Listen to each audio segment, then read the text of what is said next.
ગુજરાતના ઘણા બધા એવા જિલ્લાઓ છે કે જ્યાં થોડા સમય અગાઉ અતિ ભારે વરસાદ આવ્યો હતો અને ખાસ કરીને કોઈ જિલ્લો વધુ પ્રભાવિત થયો હોય તો એ જિલ્લો છે બનાસકાંઠા. બનાસકાંઠામાં અત્યારે હાલ પરિસ્થિતિ ખૂબ જ ગંભીર છે. ઘણા બધા લોકોના ઘર તણાઈ ગયા છે, જનજીવન ખોરવાઈ ગયું છે અને અંતે મુખ્યમંત્રી ભૂપેન્દ્ર પટેલ બનાસકાંઠા પહોંચ્યા છે અને તેમને લોકોની સાથે વાતચીત પણ કરી છે. વિગતે ચર્ચા કરીએ સમગ્ર વિષયની. નમસ્કાર, હું અંશિની અને તમે જોઈ રહ્યા છો નિર્ભય ન્યૂઝ. બનાસકાંઠામાં અત્યારે હાલ ગંભીર પરિસ્થિતિની વચ્ચે હવે અંતે મુખ્યમંત્રી ભૂપેન્દ્ર પટેલ બનાસકાંઠા પહોંચ્યા છે.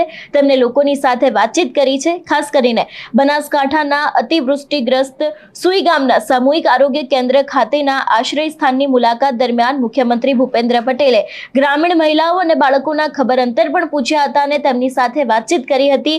અને ક્યાંક જે પ્રમાણે વિગતો સામે આવી રહી છે એ પ્રમાણે તેમના દ્વારા એવું પણ કહેવામાં આવ્યું છે કે આપત્તિના સમયમાં નાગરિકોને મુશ્કેલી ન પડે તે માટેની જરૂરી વ્યવસ્થાઓ રાજ્ય સરકારના માર્ગદર્શનમાં અને જિલ્લા વહીવટી તંત્ર દ્વારા કરવામાં આવી છે.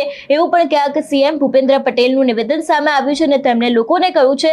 સૌથી પહેલા તો એ દ્રશ્ય ઉપર નજર કરીએ.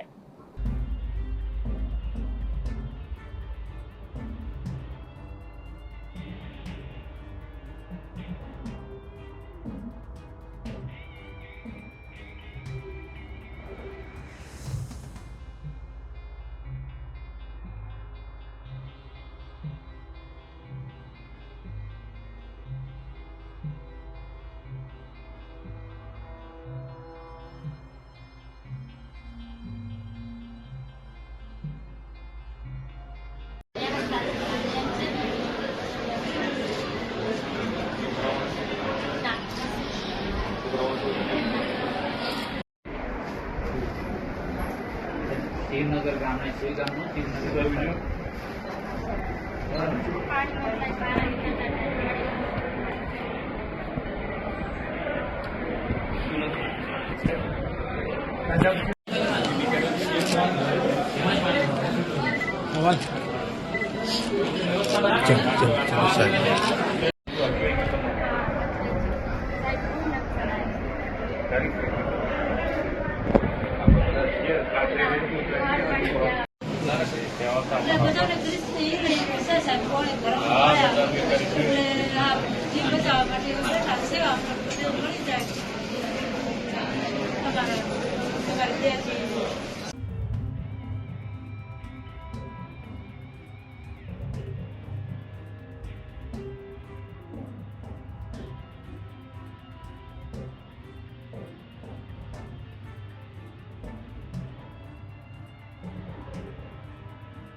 એટલે અત્યારે હાલ એક બાદ એક નેતાઓ છે એ લોકો બનાસકાંઠાની મુલાકાતે જઈ રહ્યા છે અને ખાસ કરીને શંકર ચૌધરી જે બનાસ ડેરીના ચેરમેન છે એ પણ અંતે ત્યાં પહોંચ્યા હતા અને તેમના દ્વારા પણ લોકોની સાથે વાતચીત કરવામાં આવી હતી. હવે એ દ્રશ્ય ઉપર પણ નજર કરીએ.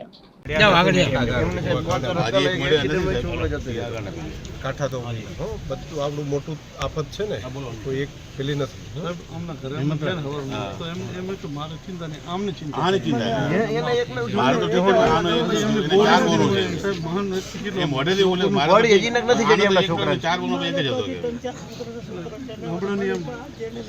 આ જે છે ને પરિવારની ભાવના, ગામની ભાવના. એને મારા તો 2 છોકરા, બીજા કુટુંબ કબીલો છે.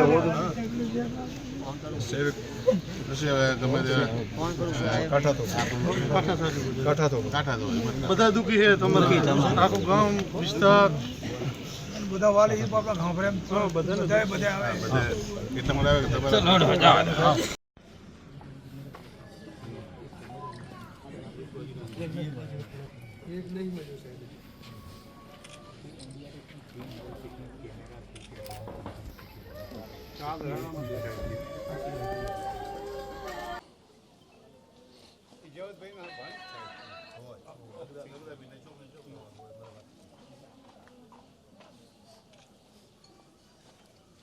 તમારું શું માનવું છે આ વિષયને લઈને અમને કમેન્ટ કરીને ચોક્કસ જણાવજો. તેની સાથે અમારી ચેનલ નિર્ભય ન્યૂઝને લાઇક, શેર અને સબસ્ક્રાઇબ કરવાનું ભૂલશો નહીં. નમસ્કાર.